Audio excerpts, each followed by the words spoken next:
All right, let's talk about ECDIS. If you're a navigating officer, you obviously know how to use it. But today, we're not just going to talk about pushing buttons. We're going to dive into how you can truly master the system, how you can become a much more proactive and, frankly, a more effective officer on the bridge. It all really starts with this mindset. This quote just nails it. True professionalism, it's not just about the day-to-day operation. It's about getting a deeper feel for your equipment, understanding its health, and knowing exactly what to do the moment something goes sideways. It's all about taking ownership. So why is this so important? Well, because when you learn these simple checks, you stop being just a reactive user, and you become a truly prepared officer. You start spotting potential issues way earlier. And when you do have to call for technical support, you can give them the exact, precise info they need to fix the problem, fast. Okay, let's get into your toolkit. The very first, and maybe the most powerful tool you have is the built-in system test. Think of it like giving your EDCIS a complete physical, a full health checkup. And for this, we're focusing on the Tokyo Kiki model. And running this test, honestly, it could not be simpler. You just pop into the main menu, head over to maintenance, and hit System Test. That's it. The machine takes over and does the rest. It scans all its core components, the hardware, the software, leaving you with just one simple job: reading the results.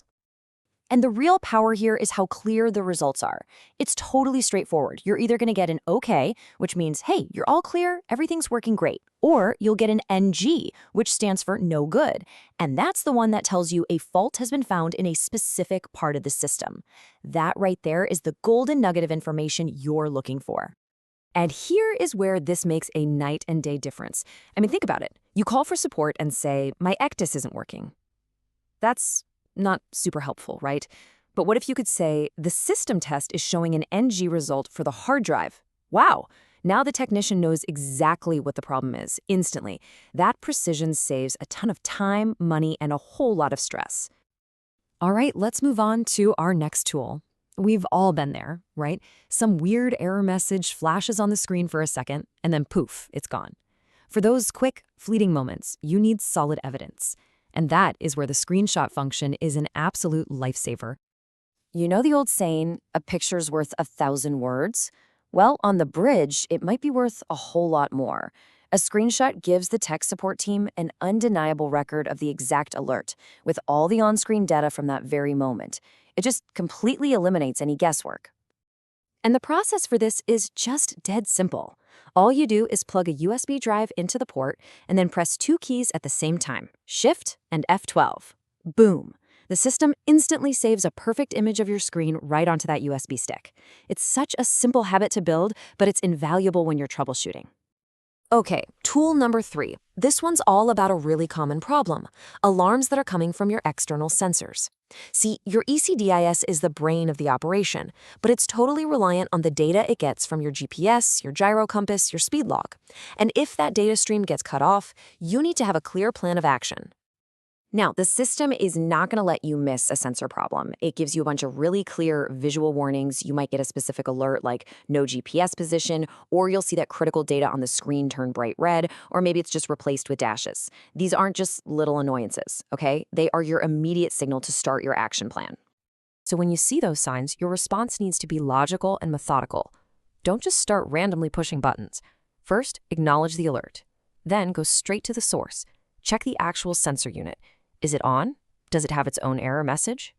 If you can do it safely, check the cable connection. And finally, if you have a backup, switch your input over to the secondary sensor. This step-by-step approach is always the fastest way to figure out what's wrong. So let's bring this all back together. These things we've talked about, they're not just neat little tricks. They're fundamental practices that give a professional officer a serious edge. Mastering these simple procedures is really a hallmark of a modern navigator. So why does all this matter? Well, for one, it helps ensure you're following formal procedures under the ISM code. That's a big deal. 2, it just flat out demonstrates a higher level of professionalism and competence to everyone: the captain, port state control, the whole crew. But most importantly, it shows you've gone beyond being just a user. It shows you've truly mastered your most critical piece of navigation equipment.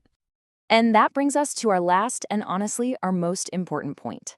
This isn't just about what to do in an emergency. It's about building proactive habits. So I want you to think about this. How are you going to integrate these system tests, these screenshots, and these sensor checks into your regular watch routine? Because making these skills second nature, well, that's what truly separates the good from the great.